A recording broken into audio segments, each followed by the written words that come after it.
থাকবই। ভগবান যেহেতু নিজে রাজপথে নেমে আসেন, মুন্সিগঞ্জে আমরা এটা প্রতি বছরই করে থাকি।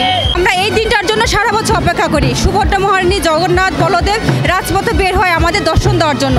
তাই এই দিনটা আমার কাছে খুব স্পেশাল। প্রতি বছরই আমরা এইভাবে উদযাপন করে থাকি, দুইটা রথ পালন করে থাকি। জগন্নাথ খুব কৃপালু, ওনার মতো কৃপালু আর পৃথিবীতে কেউ নাই। আমাদের মানে খুব সব যেই জগন্নাথ সেই জগন্নাথ, যেই বলদেব যেই কৃষ্ণ সেই জগন্নাথ। হ্যাঁ, আমরা প্রতি বছর এই দিনটার জন্য অপেক্ষা করি যাতে আমরা সুস্থভাবে এই রথযাত্রা উদযাপন করতে পারি।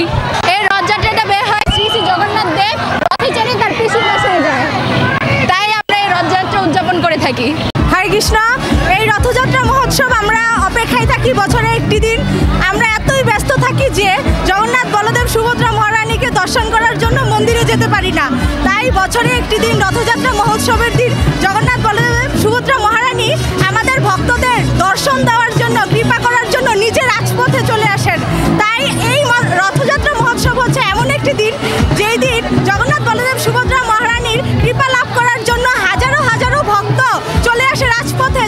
জগন্নাথ নিজে রাস্তায় নামে সবাইকে কৃপা করার জন্য, আমরাও আসি ভগবানের দর্শন করার জন্য, সবাইরে এই পাপ থেকে মুক্ত করার জন্য। হরে কৃষ্ণ, জয় জগন্নাথ। আমরা এই দিনটার জন্য সারা বছর অপেক্ষা করি।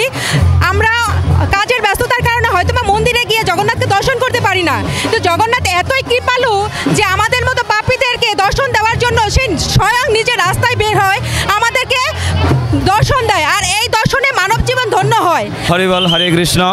তো হিন্দু ধর্মাবলম্বীদের সবচেয়ে বড় উৎসব এখন হচ্ছে রথযাত্রা মহোৎসব। সেই জগন্নাথ পুরী এই আজকের দিনে ভগবান স্বয়ং জগন্নাথ দেব ভক্তদের মানে অধপতিত জীবদের প্রদর্শন মানে দয়া করার জন্য উনি রাজসিংহাসন থেকে রাস্তায় বেরিয়ে আসেন আমাদের মতো অধপতিত জীবদের উদ্ধার করার জন্য। এই বছরে দুইটা দিন, প্রথম রথযাত্রা এবং দ্বিতীয় রথযাত্রা, ভগবান সিংহাসন থেকে আমাদের মতো এই কলিহত জীবকে উদ্ধার করার জন্য রাস্তায় নেমে আসেন, আমাদেরকে দর্শন দেন।